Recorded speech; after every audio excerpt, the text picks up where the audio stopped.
Ladies and gentlemen, good day and welcome to Tata Elxsi's Q4 and annual audited financial results for FY24 conference call.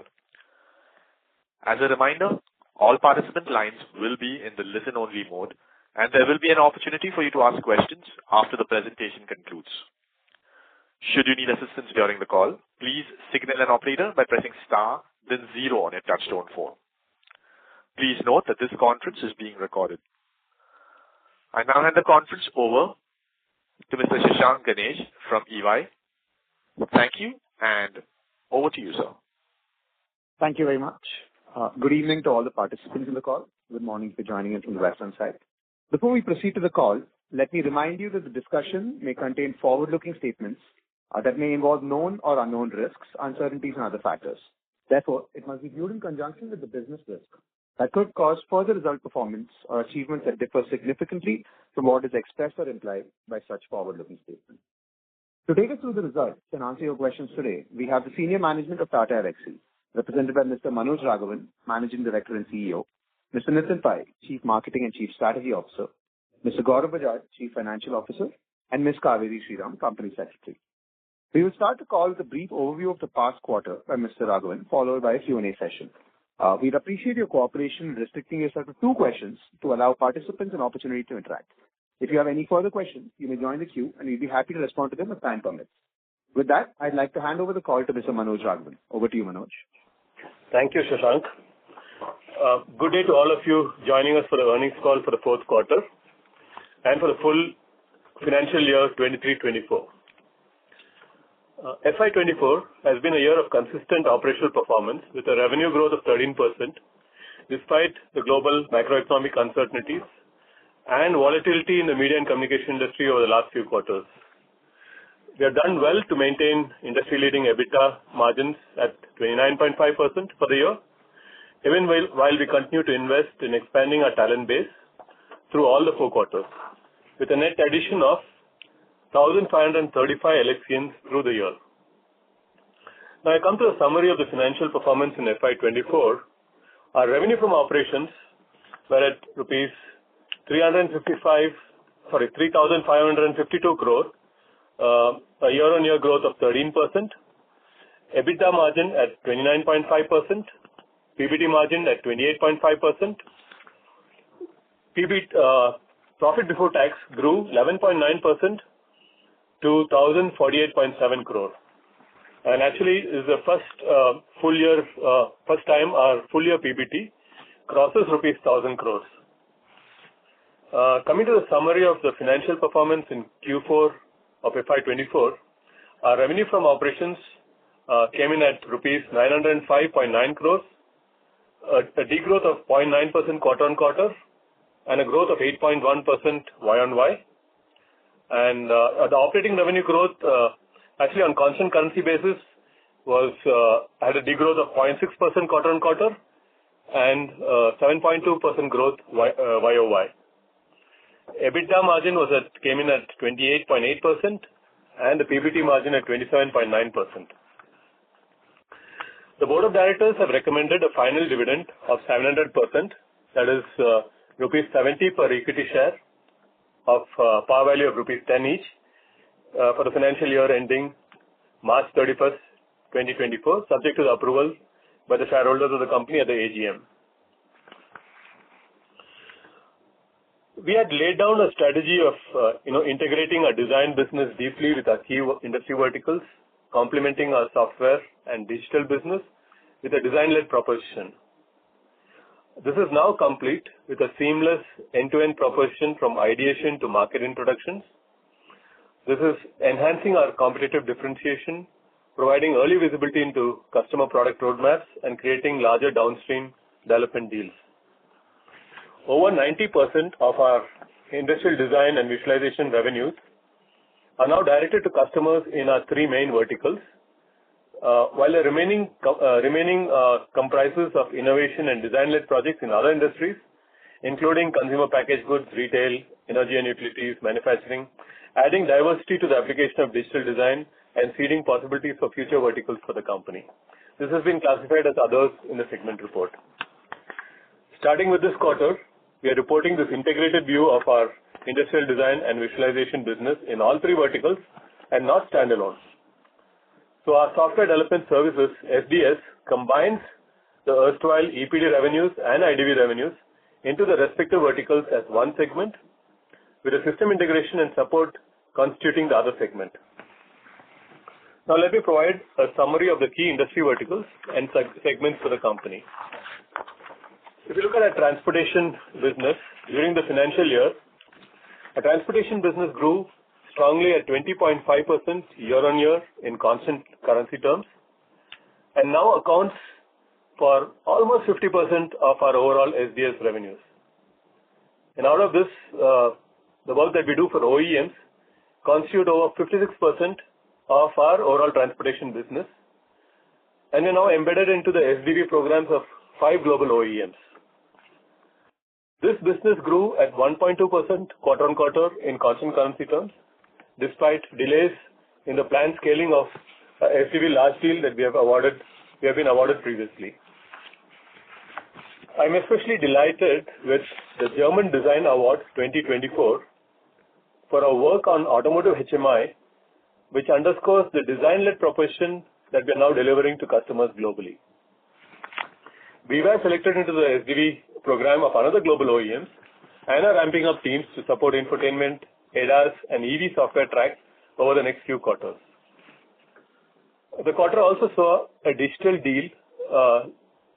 technology-led deal in the rail segment for development of an advanced collision detection and warning system for a rail operator in North America. This leverages advanced sensor technologies and AI to provide an early warning system. Coming to our healthcare and life sciences business, this business registered a growth of 7.6% Y-on-Y in constant currency terms in a financial year.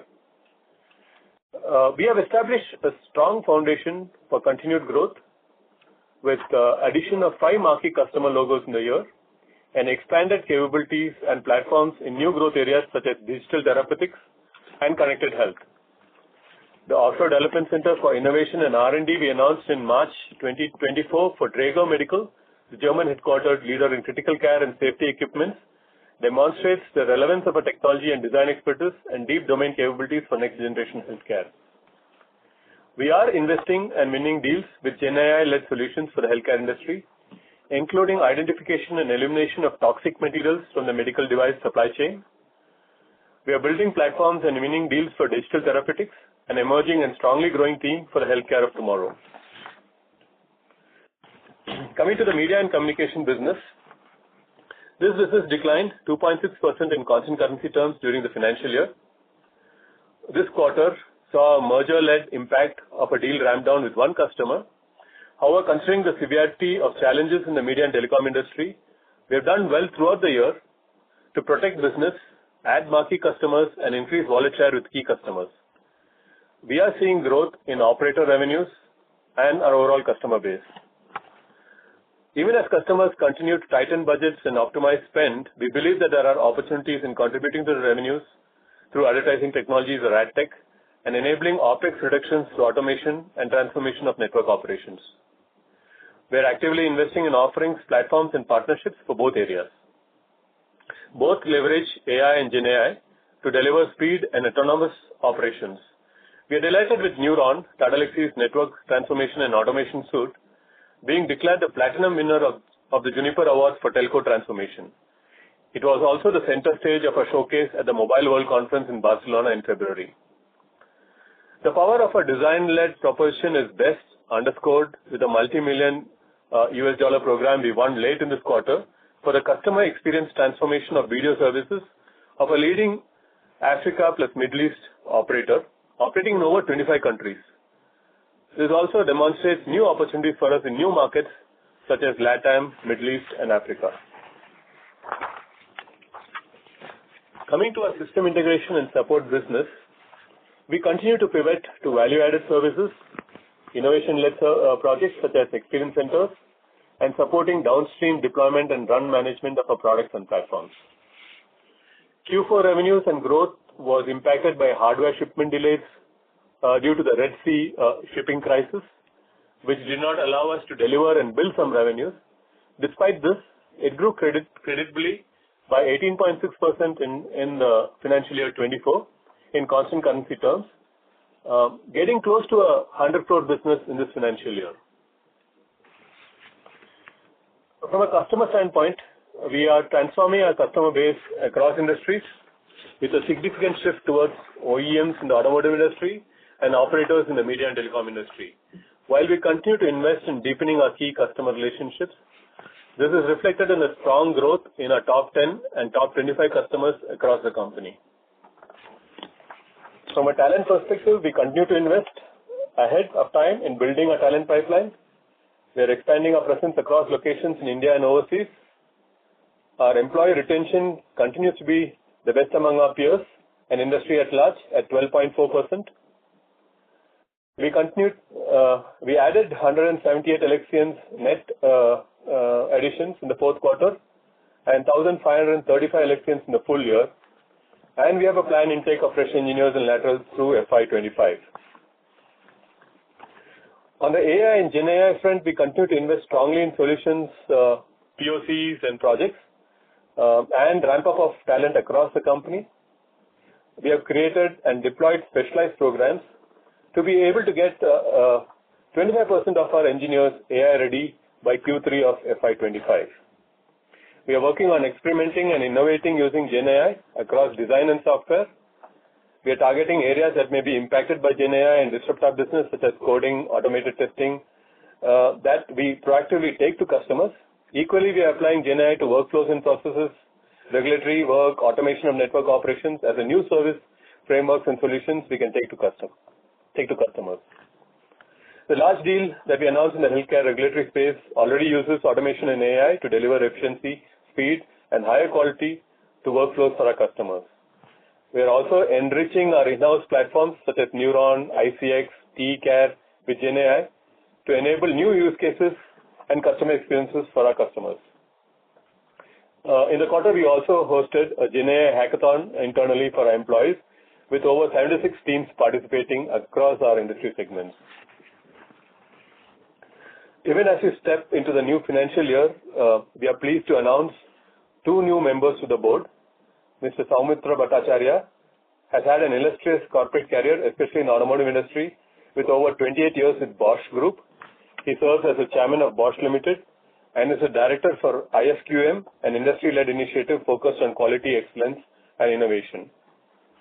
Mrs. Ashu Suyash is a highly respected leader and served as an MD and CEO of CRISIL, among leadership roles across many leading institutions. She has recently set up Colossa Ventures, an investment ecosystem for women entrepreneurs, and is an independent director on a few boards, including Hindustan Unilever.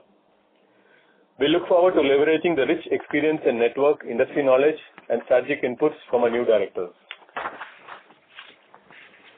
In summary, I'm pleased with our overall performance and resilience in revenues, margins, and customer additions throughout the year in a volatile macroeconomic environment. We are entering the new financial year with a commitment for growth and a continued confidence in our differentiated and integrated design digital capabilities. This is backed by strategic relationships we have built over years with key customers, the qualitative change in revenues towards OEMs and SDV programs, entries into new operators and marquee healthcare logos, the investments in talents and hiring that we have made and continue to make, investments in strategic technology areas and AI, and a strong deal pipeline we carry into the new financial year. Thank you, and we can open the floor for Q&A. Thank you very much. We will now begin the question and answer session. Anyone who wishes to ask a question may press star and 1 on their touchtone telephone. If you wish to remove yourself from the question queue, you may press star and 2. Participants are requested to use handsets while asking questions. Ladies and gentlemen, we will wait for a moment while the question queue assembles. The first question is from the line of Bhavik Mehta from JP Morgan. Please go ahead. Hey, thank you. Two questions from my side. Firstly, on the media client, can you just give more color in terms of whether it was in the media vertical or in the telecom space? And if you can quantify the ramp down as well, for the quarter? And is this something which is completely done, or should we expect some further ramp downs in the coming quarters as well? And the second question is on margins. We saw margins decline by more than 100 basis points this year. So how should we think about margins for next year, given that the demand environment has not changed? So are you targeting to maintain margins, or do you still have some levers where we can see some margin expansions? Thank you. Yeah. So I think the dip that we had with one account was in the media operator segment. It impacted almost 3%, that one single degrowth that we've had with one customer.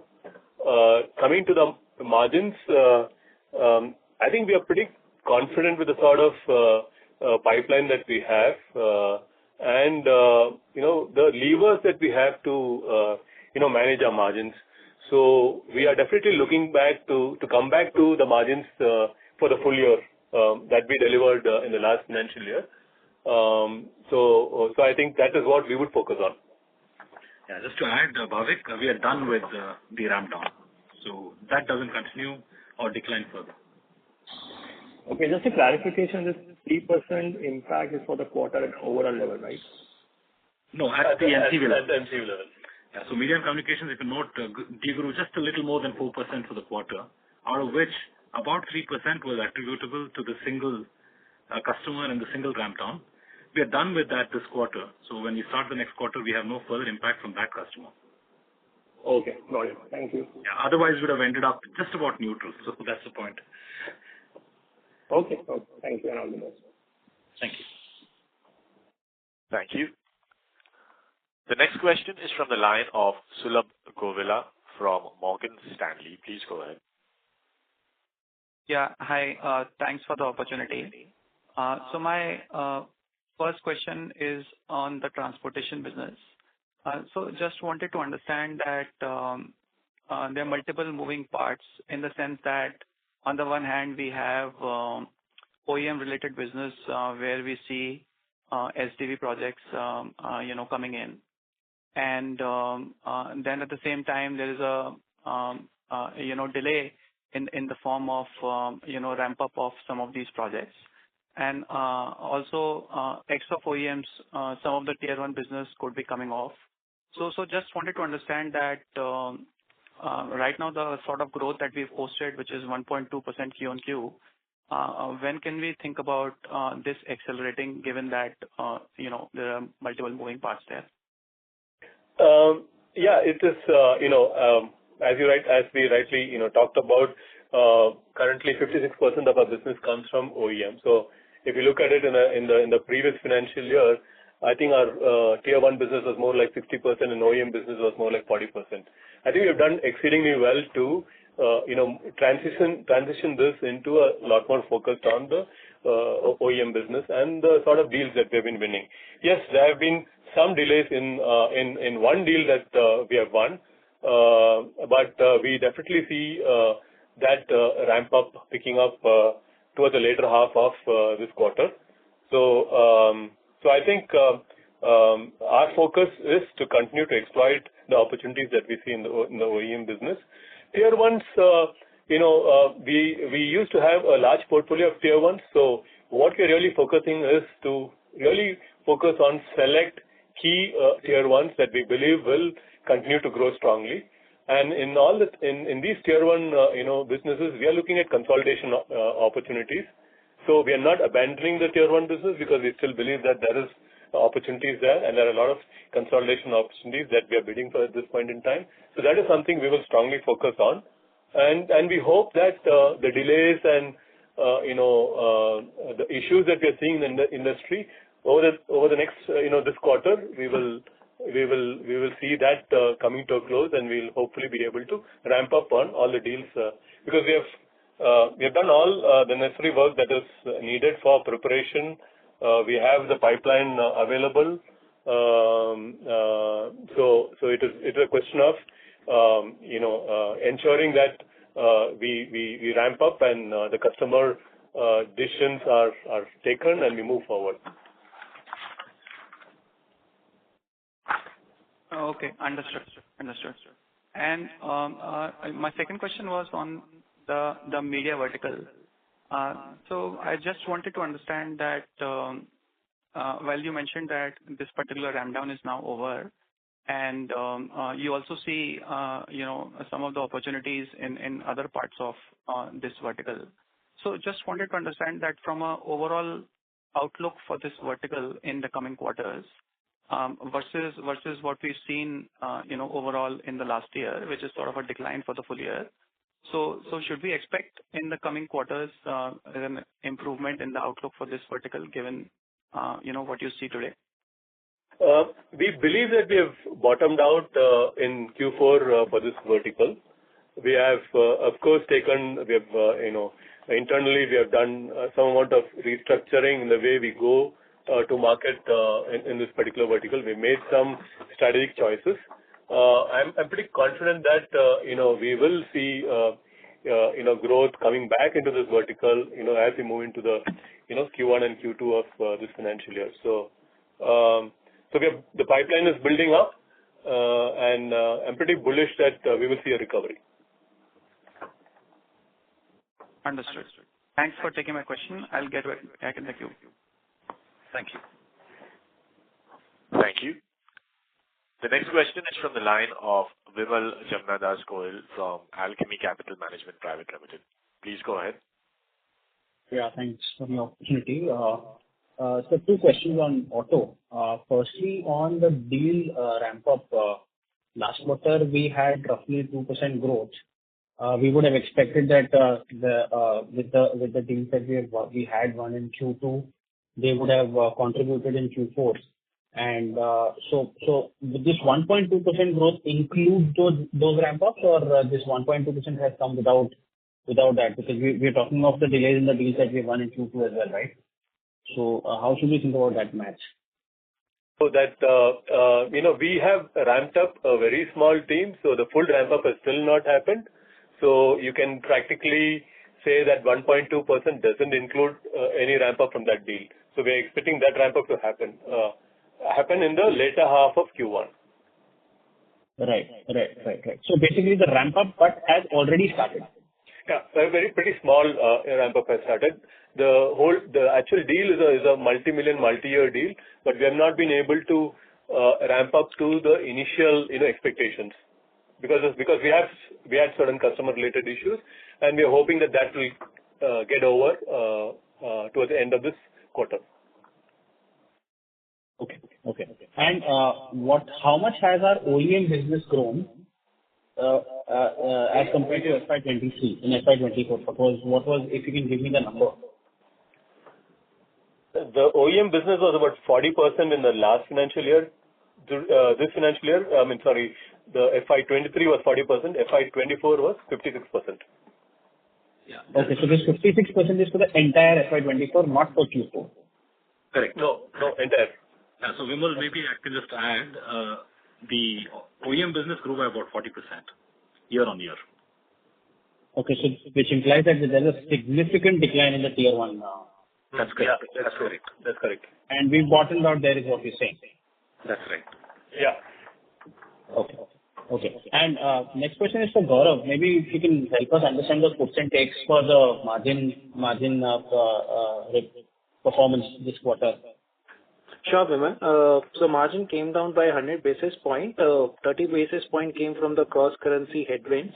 While we continue to invest and expand our talent base to capture the capability and capacity building, and also keep investing into the talent pool in terms of the AI capabilities. So 80 basis point came from that cost towards those talent building and people which got added during the quarter. We also done with the last batch that we onboarded for 2023 campus in this quarter. That together 30 basis point from exchange and 80 basis point from people rate investment capability building, give you total 110 basis point dip. At the same time, we have some benefit from the cost of sales that we got optimized. That gives us a benefit of 10 basis point, and hence the total EBIT drops from the quarter to quarter basis came at 100 basis point. But if you see at the overall company level P&L, if you see the cost has not significantly changed, just, in the quarter there was a certain headwinds in one, few of the verticals, hence the revenue got a dip, which has a, impact on the margin. But at the same time, we see there are enough level available, capacity available to tap those, levels available for us to, get back to the, the margins where we operated for the full year in FY24. And last clarification is the erstwhile IDV business, which we have now merged with the software business, that gets reported between media and comms and the other verticals, right? It does not, nothing gets added to auto. No, in fact, it does. All the three verticals. It adds all the three verticals. In fact, what has happened is, just to explain, why we had to do this. We have been, talking about our integrated, design digital, offering and taking a design-led solutions to our customers. So we have been winning a number of integrated deals, and depending on which division was really leading it, the revenues were accruing to that particular division. So in some cases, IDV used to get that revenues. It was not only the design revenues; it also included the software revenues. In some cases, the transportation or the media and communication vertical, they were getting the complete revenues. So it was sort of little misleading in terms of how to segregate what is design and what is, the EPD offerings. So, and it was getting very difficult to go on a case-to-case basis and make this differentiation. So we've decided that, look, let us have an integrated, EPD plus IDV offerings, because it no longer made sense to really differentiate, what is EPD and what is IDV. And this value proposition also resonated very well with our customers. And it only makes sense when we look at it, when we give an industry breakup for all our revenues, we were only giving the EPD revenues. And that was sort of misleading because 12-13% of our revenues which used to come from IDV were not represented in this breakup. So for apple-to-apple comparison with, if you want to compare peers or if you want to compare us with any other organization, it made sense for us to give an integrated, what is the total, market share from out of all the revenues that we are generating, how much is for automotive, how much for media and communication, and how much for healthcare. So that was the reasoning why we decided that, look, it is better to give a full view to the investors. Thank you so much. I'll fall back in the queue. Thank you. Next question is from the line of Manik Taneja from Axis Capital. Please go ahead. Yeah, thank you for the opportunity. I hope Yeah, we can hear you. Yeah. Manoj, basically just wanted to get your thoughts on 2-3 aspects. The number one thing was that we've seen some of your traditional IT services companies acquire ER&D companies with deep customer relationships in some of the large OEMs. So how do you think that, coupled with the fact that as customer spending moves towards middleware aspect, how does those two aspects impact competition for pure play ER&D companies like ours? That's question number one. The second question was with regards to just understanding your prospects in terms of FY25, in terms of growth across different industry segments. Like this year, growth was led by automotive in a very significant manner, while we had some challenges on the media side, while healthcare started to pick up towards the later part of the year. So how should we be thinking about the growth dynamics across the three industry segments going into FY25? Sure. So I think, it is a fact that, we have seen large IT services companies trying to get into the ER&D space, especially the automotive space, by acquisitions, and that is a challenge that we need to face. I don't have a specific view on it. We would treat it as any other competition, but however, we are pretty confident on our design digital offerings, that we have. And we have built the capability organically over, many years, right? Almost 30 years we have been in this business. So we clearly know, what ticks in this industry. We have built the processes that we need to deliver value on a sustained basis to our customers. And many of the relationships that we have with our customers are, more than 10 years, 15 years, 20 years sort of relationships that we have. So yes, we are looking at some of the, news that we read in terms of acquisitions and so on. And we will take it on a case-to-case basis. From our side, we are deeply, focused on our existing customer base. We are really deeply focused on building our executive connect and deepening our relationship with our existing customers and ensure that we grow with those customers. So coming to FY25 growth, we don't usually give our guidance, but I believe that I'm very happy with the sort of growth that we have seen in the automotive industry in the last financial year, and the push for us is to really repeat that sort of a performance. At the same time, to really see how we can. I've talked about bottoming out of the MCV business. We are really hoping that MCV business will start, contributing to the growth of the organization. I'm pretty excited with the HLS business. That we've had a issue with MDR, and as a result of which our growth rates slowed down in the last financial year. I think we have put all of that behind us, and we really hope that we will be able to accelerate that in the financial year. So overall, I strongly believe that we should be able to put up a better performance from a growth perspective as compared to last financial year. Okay. Just to please. Add a little bit from my side, and this is Nitin here, especially because I'm a little closer to some of these M&As that we see and read about. My comment would be as follows, right? I think one, we are in the right space in terms of the industries that we work in, the fact that we have a presence in automotive, healthcare, and so on. I think these are the segments that are growing. Two, I think we have always been in the right service lines. Very, very important. Software and electronics is where all the growth is. And I think we are absolutely in the right place for where growth is going to be. Three, I think we are winning the right deals. If you look at the pivot that we've made over the last few quarters, I think you're seeing not just the significant growth that we're driving from OEMs, but from the right kind of deals, including SDV. And lastly, I think we are in the right country. Because your scale, your capacity, your ability to deliver will all come from India. In my view, I think some of the acquisitions that we're seeing are just endorsing the fact that we have the right ingredients and the right ticks in the right boxes, and many of the acquisitions are just an attempt to get into the same space with possibly companies that have relationships, legacy capabilities, and now they have a lot of lift and shift to do. That is the way I would read it. If I can prod you on one more question.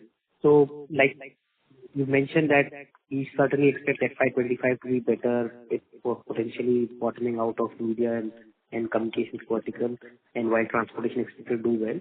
Given some of these ramp-up challenges on the transportation side in the near term, should one probably be expecting this growth improvement to be more back-ended, with possibly near term being as subdued as what we've seen in the more recent past? Yeah, we will grow out of it, right? I mean, we've had a issue in our media and communication business in the quarter. We definitely will grow out of it in the quarter. Similarly, from the transportation business also, if you look at it, we will grow out of where we exited last quarter, right? So, in my perspective, we definitely will do better, including in Q1, and that momentum will carry forward through the financial year. Sure. Thank you. All the best in the future. Thank you. Thank you. The next question is from Apurva Prasad from HDFC Securities. Please go ahead. Yeah, good evening. Thanks for taking my question. So, Manoj, I wanted your thoughts on how should we look at a trade-off between growth and margins. So what I'm trying to get at is, would you rather be okay with growth at the current levels and 30% margins, which is what you have maintained in the past, or do you think there is a business case for reinvesting some of these higher margins to chase better growth? The mandate from our board is very clear, Apurva, and I've maintained this repeatedly, right? So we can't chase growth at the cost of margins. So we definitely need to maintain our margins as well as look at growing at a faster rate, right? So the focus from our point of view, from a management point of view, and the strategies that we have in the organization, the sort of investments that we are making is all towards accelerated growth without reduction in margins. Yeah, just Got it. Yeah, I think what we're also saying is that we have enough levers to make sure that we can support the strong growth that we want and we are looking to without sacrificing margins. So I think the point we're making is that the kind of net hiring that we've done over the last 8 to 12 quarters, in fact, you have to step back to look at the fact that we've absolutely been consistently hiring in large numbers all through the last 8 to 12 quarters. Not all of it is consumed for sure. So we've been building capacity. So to that extent, I think there is enough levers. All right. And to the earlier point that you were making, which are the sub-segments that could be doing much better? So you mentioned, I think, OEMs, which grew 40% for the year. Would you expect a similar run rate on the OEM sub-segment? And which would be some of the other pieces within the business that you expect to grow faster? Yeah, we won't comment on the growth rates, but definitely what we can call out is to say that we expect the OEM part of the business to continue to grow strongly, partly because of the fact that we already won deals and have a path to ramping up. The other is we continue to focus on more, right? So to that extent, I would definitely call out that piece as one of superior growth overall, and nothing to do with last year. So I'm not doing a comparison. The second is in the media and communication industry, I think we still have a lot of faith in the relationships and the capabilities that we bring to operators. So we definitely see stress in suppliers and device vendors and so on, just as much as we've seen the same in the tier 1 suppliers in the automotive industry. I think the operator pivot that we've made and the continued growth that we see there because of our relevant services, not because they have a lot more to spend, not because they are increasing budgets, simply because we are more relevant. I think that will be the other piece. In healthcare, in general, I think we are in the right place. So we are winning the right logos in terms of device vendors and the whole medical industry. But I think digital therapeutics and connected health, I think are two interesting areas that I think we will also see somewhat accelerated growth, obviously on a very small base because industry itself is just about picking that up now. Thanks for that. And just finally, you referred to the 3% Q1Q impact from the dip in media operator. That's right. I'm just trying to reconcile this with very strong growth in top 10. So would this be outside top 10 or is there a change in the top 10 classifications? No, this particular customer is outside the top 10. Got it. Thank you so much and all the best. Thank you. Thank you. The next question is from Bharat Sheth from Quest Investment. Please go ahead. Hi, good evening, Rakwan and Nitin. Thanks for the opportunity. Rakwan, in your opening remarks, you talk about a transformation on the customer side, particularly on transportation segment and media on the working directly with operator. And so can you give a little more deep insight into what exactly and OEM has grown, much better. So how it will play out in coming quarters or coming years from that perspective? And is there any kind of a leverage that we can have in EBITDA also directly dealing with OEM vis-a-vis middleware people? Sure. So I will maybe request Nitin to take that question. Sure. Thanks, Mr. Sheth. Quick one. If you look at what we are saying, essentially we are saying that in two industries, the value is now accruing to the top of the value chain because typically OEMs sit at the top of the value chain in the automotive industry. But traditionally R&D, product engineering, delivery of systems and software has been done by suppliers who then work with the OEMs against their specifications. OEMs traditionally have taken the role of saying, look, we are integrators, we are assemblers, and we are going to run the brand and the service for customers. Product and technology will come from our suppliers. I think that is changing, and that is now accruing to the OEMs who are saying, look, there is economies of scale, there is greater innovation agility if we bring back the software to us, and we can also optimize on the hardware architectures and so on, which are all evolving. Where instead of having 50 boxes that do different things in a car, I can maybe have just one or two large computers which now run all the software with enough safeties, redundancy, and so on.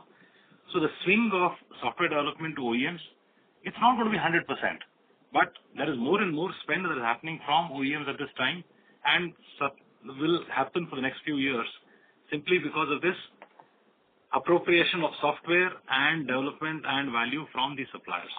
And that is the trend that we are now following and reflecting in our results.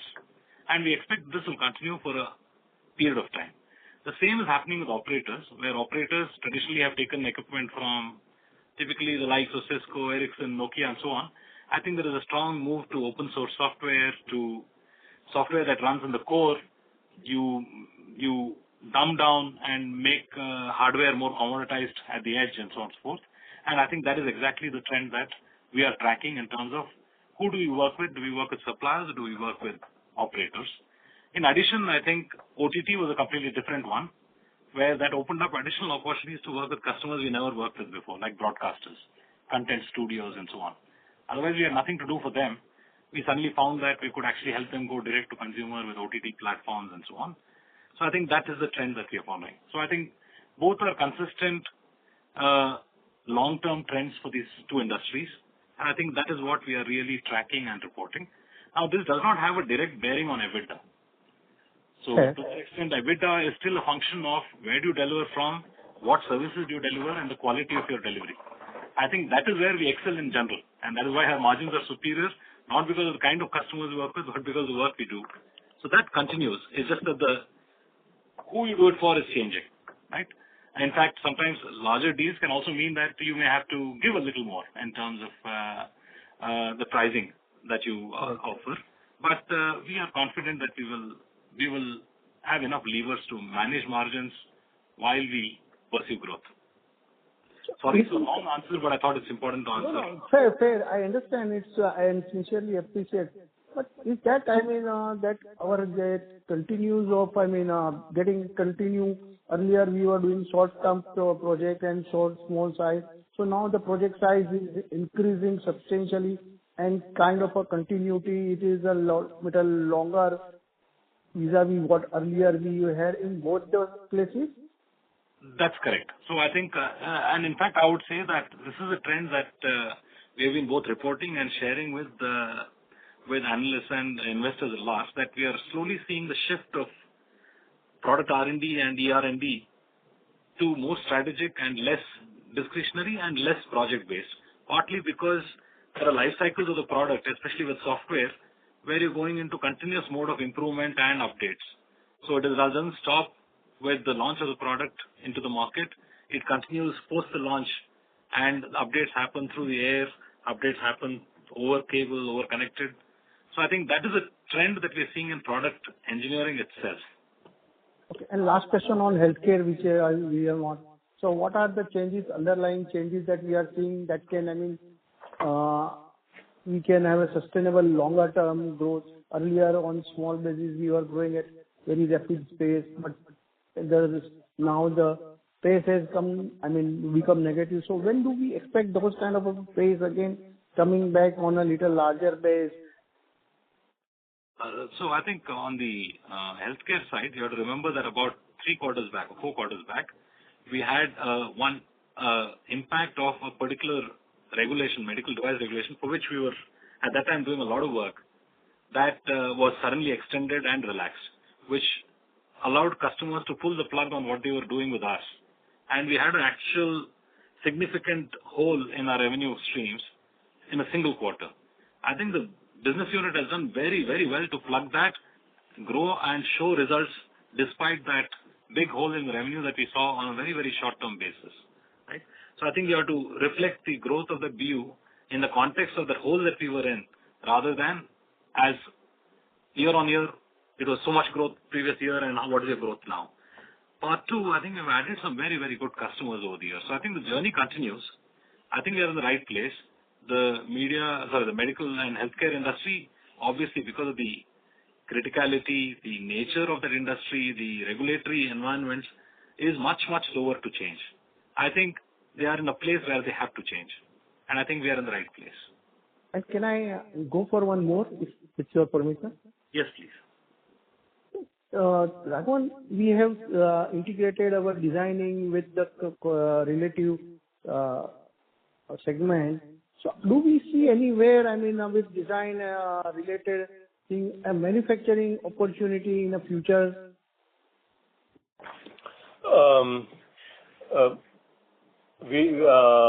If you're asking about manufacturing, if Tata Elxsi is going to manufacture products and so on, or getting manufactured third party and with our design and the whole software built in. No, typically what we have been doing is we have been building, we have been working with our customers, helping them, helping them in their design, as well as when they take it to the factory to enable that the products to be manufactured, effectively. So that is something that we have been doing. We have been building, for example, samples for our customers, right? 50 units, 100 units, and so on. We have not gone into mass manufacturing, so far. But however, from a manufacturing perspective, it is also it's also an interesting opportunity for us, because manufacturing in India will definitely continue to grow. So we have services from an IoT perspective and Industry 4.0 perspective that we are incubating and we are building. And we believe that the manufacturing sector itself could also be a new opportunity area for us that we are incubating at this point in time. However, if your question is about will we get into manufacturing of the products for customers and so on, we may partner, but I don't think we will go and manufacture ourselves. Okay, thanks and all the best. Thank you. Thank you. Thank you. The next question is from the line of Bhavik Mehta from JP Morgan. Please go ahead. Thank you. Just one question on media telecom. I think you said that it has bottomed out and you should start seeing growth from here on. So what has changed, over the last 3 months, which gives you that confidence? And secondly, within Mediacom, if you can throw some color on, what are the sub verticals where you are more optimistic from a demand recovery perspective? Thank you.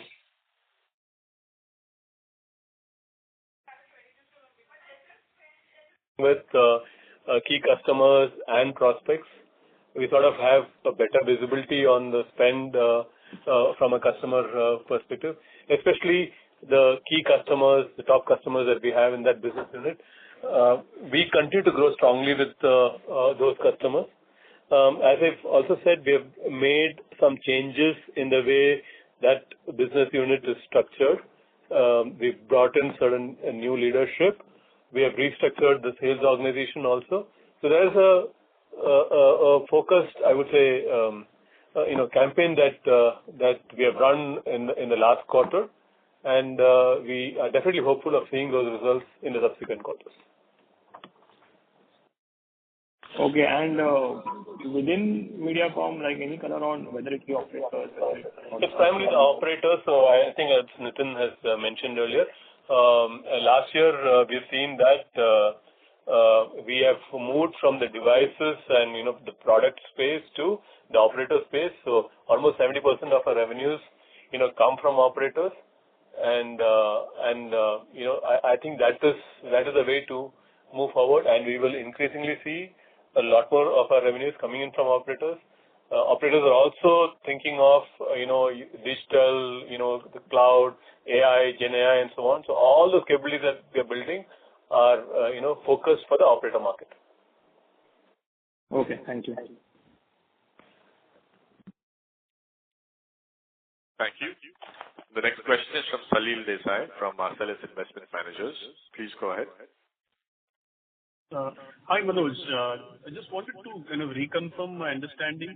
This, the SDS reporting that you're now doing, is that just a reclassification or is that like an organizational change also that has happened in terms of reporting structures or business heads and so on?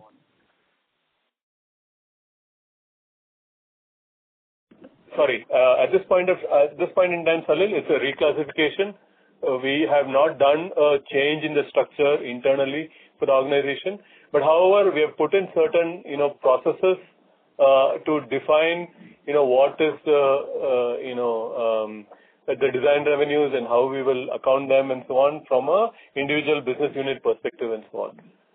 Yeah, so maybe, Salil, I can just add a little more. This is the organic change that we have made over about 8 quarters or so. Because the intent was that, look, if you have to really be able to co-sell, if you have to be able to package, integrate offerings, and then take it to market, if you're able to be very seamless in how we can start with design, but then take all the views that we get, the inputs that we get, the conversations and the executive connects that we have, and be able to translate it in downstream, then the integration has to happen at multiple levels. Okay, let me correct myself. When I answered that, right? We have integrated the sales organization. The selling happens seamlessly. Okay, that's a change. But the design plus digital is a organic integration that we've done over 8 quarters. So in that sense, there are teams that are now fully aligned to each vertical. So you don't see it as 2 different business units now wanting to talk to each other. They're actually one team that are working with each other. I see. Great. And the second bit I wanted to again reconfirm was you mentioned somewhere that the hiring is in a way that you've done through the year is in a way an indication of kind of a hope for a better FY25. These are what profiles you hired largely freshers, experienced people, middle management. Could you give some color on what profiles have you been generally hiring for? So it's typically been, a lot of the hiring, we've do from the colleges and universities, right? Fresher hirings. Almost about 70-75% of the hirings that we would have done would be, from campuses. Of course, we do take in laterals as well, depending on the specific, customer need and so on. But when we plan for a bench and when we plan for building capabilities and skills, a lot of it is based on, freshers that we would then, train and keep them ready for project engagement. Understood. Great. Thank you so much. Thank you. Thank you. Next question is from Karan Uppal from Phillip Capital India. Please go ahead. Yeah, thanks for the opportunity. I just have one question for Nitin sir regarding the comment which you made on automotive business. So Nitin sir, you mentioned about the shift of software development work from tier 1s to OEMs. Now, how much of the work is being done in-house R&D with OEMs versus outsourcing to vendors like us? That would be a tough one to answer. Why? Because I think the journeys of different OEMs are different in the sense that if you look at a couple of OEMs, they've all been about, we don't want to give it to anybody, everything will be done in our homeland and will be done by our nationality and so on. And I think they also turned around and said, look, that's not possible, not feasible, doesn't work, and it's too expensive. They have been significantly delayed in their own deliverables and their timelines. And they're now pivoted to saying, no, we need to work with vendors. We also need to work with organizations that understand how this is done, because we are trying to both learn and run an engine together, and that doesn't work.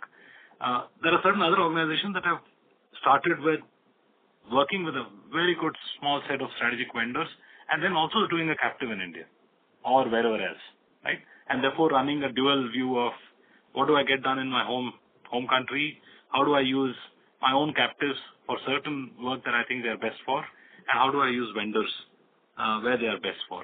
So I think there is no one single answer that I can tell you, and this is also evolving over time. Because remember, all this is just about 2-3 years old in many ways. Okay. Thanks a lot. Yes, please. Thank you. Next question is from the line of Chirag Kacharia from Ashika Institutional Equities. Please go ahead. Hi. Thanks for giving the opportunity. I have one important question. Some of the global original... Chirag, I'm really sorry to interrupt, but your voice is not very clear. If you're on a hands-free, request you to use the handset. Now it's better. Hello. Yes. Right. Yeah. So I have one broad question to Manoj.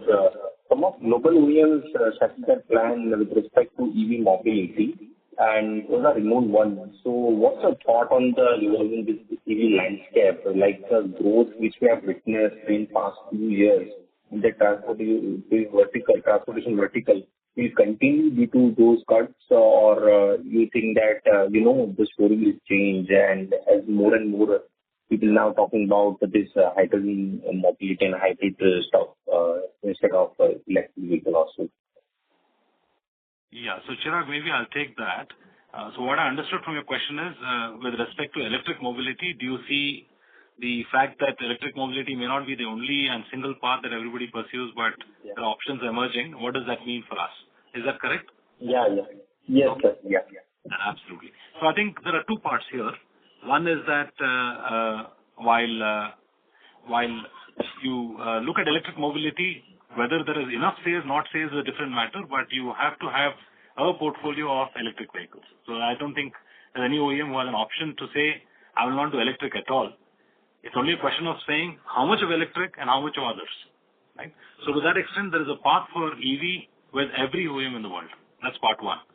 Part two is the opportunities that come up from any alternate that you try, including fuel cells, hydrogen, and so on, only mean that there are other areas and other opportunities that we can also target from a software perspective. But I think the biggest point that I would make is the software-defined vehicle is not solely dependent on electric.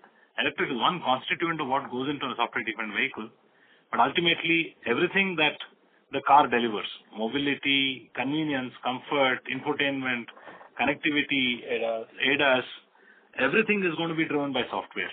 So to that extent, electric just represents one part of what we do. Right?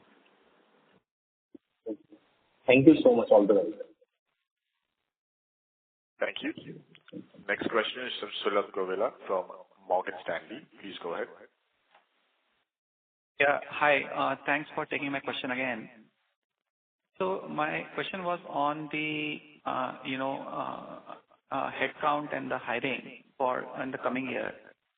Given that in FY24 we have added headcount which is to the tune of 13% growth, and which is stronger than the revenue growth.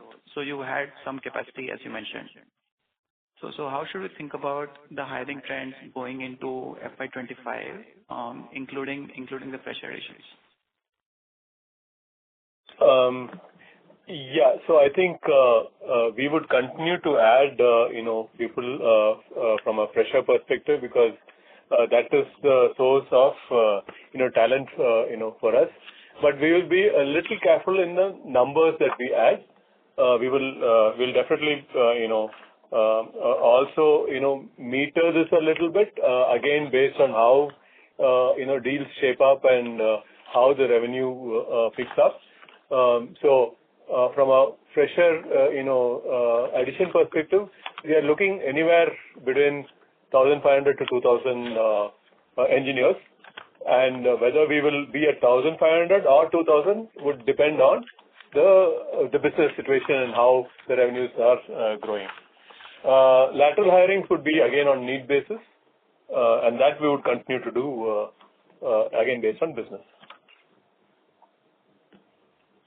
Okay, understood. And with respect to the type of contracts, so if I look at the on-site offshore mix as well as the fixed and time material contracts, then we had strong offshoring, but in the past 3-4 quarters, that's something that has sort of come off. And then same is with respect to fixed price projects coming off. So just wanted to understand what's the incremental nature of change in these contracts, if you could highlight that. So those are just marginal changes. I don't think it is very significant. It's not as if that suddenly we are going from 25% on-site to 40% or 50%. It's marginal, plus or minus. Shift to 1%. 1 or 2%. So I think. So look, don't read much into it. I think there is no fundamental change in trend. Okay, understood. Thanks for taking my questions. Yes, please. Thank you. The next question is from Rajesh Chaudhary from Zenith. Please go ahead. Yeah, good evening. My question is, do we have any opportunity or do we foresee any opportunity in the semiconductor testing? Because India and Tata Group is making a lot of investments in the semiconductor industry in India. Semiconductor industry is something that we have been involved in quite a few years ago. About 7-8 years ago, we actually exited the design space. But however, we continue to work with semiconductor customers in the software, the embedded and the firmware area.